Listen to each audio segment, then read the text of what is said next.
Rice किसान। एक गांव में एक किसान रहता था। किसान के 3 बेटे थे और 3 बहुएं थीं। किसान के पास थोड़ी बहुत ज़मीन थी जिसमें मेहनत करके किसान की रोजी रोटी चलती थी। एक साल सूखे के कारण फसल नहीं हुई। किसान ने सोचा शहर में जाकर मेहनत मजदूरी करके रोटी का जुगाड़ किया जाए। किसान अपने परिवार को साथ लेकर शहर की तरफ चल दिया। दिन में जब धूप तेज हो गई तो किसान ने सोचा कुछ देर के लिए किसी पेड़ के नीचे बैठा जाए।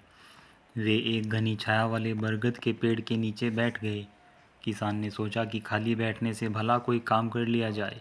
उसने अपने एक बेटे से कहा कि तुम जाकर जूट ले आओ। दूसरे बेटे से कहा तुम कहीं से सब्जी ले आओ।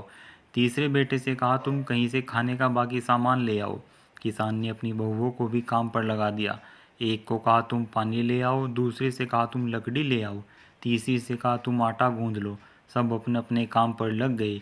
जूट आने पर किसान रस्सी बनाने में लग गया। जिस पेड़ के नीचे वे बैठे थे उस पेड़ में एक दानव रहता था। दानव यह सब कुछ देख रहा था। उसे रस्सी के बारे में कुछ समझ नहीं आई।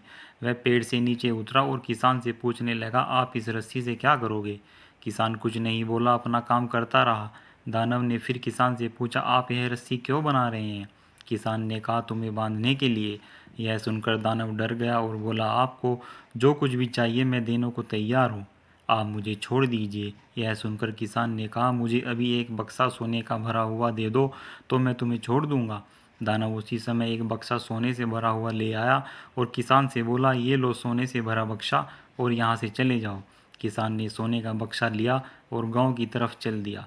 किसान के दिन अच्छे कटने लग गए। किसान के ठाट बाट देखकर उसके पड़ोसी ने इसके बारे में जानना चाहा तो किसान ने सारा किस्सा पड़ोसी किसान को बता दिया। पड़ोसी किसान लालच में आ गया और उसने भी यह तरकीब अपनाने की सोची। वह अपने सारे परिवार के साथ चल दिया। उसी पेड़ के नीचे वह भी जा बैठा जिस पेड़ में दानव रहता था। पड़ोसी किसान ने अपने बेटे से कहा कि तुम कहीं से जूट ले आओ, दूसरे बेटे से कहा तुम कहीं से सब्जी ले आओ, तीसरे बेटे से कहा तुम खाने के बाकी सामान ले आओ। फिर उसने अपनी बहुओं को भी कहा कि तुम पानी ले आओ, तुम लकड़ी ले आओ, तुम आटा गूंद लो। पर किसी ने पड़ोसी किसान की नहीं सुनी। सब अपने में मस्त थे। आखिर में किसान खुद ही सारा काम करके रस्सी बनाने में लग गया। दानव यह सब कुछ देख रहा था। कुछ देर में दानव किसान के पास आया और बोला, तुम यह रस्सी किस लिए बना रहे हो?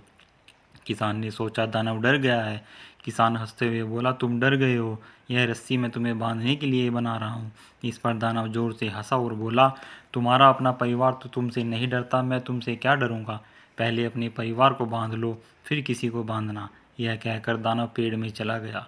लालची किसान ने अपना सा मुंह लेकर गांव को लौट गया। इसलिए आदमी को चाहिए कि वह पहले अपने परिवार को आज्ञाकारी बनाए, फिर दूसरे से कोई उम्मीद रखे।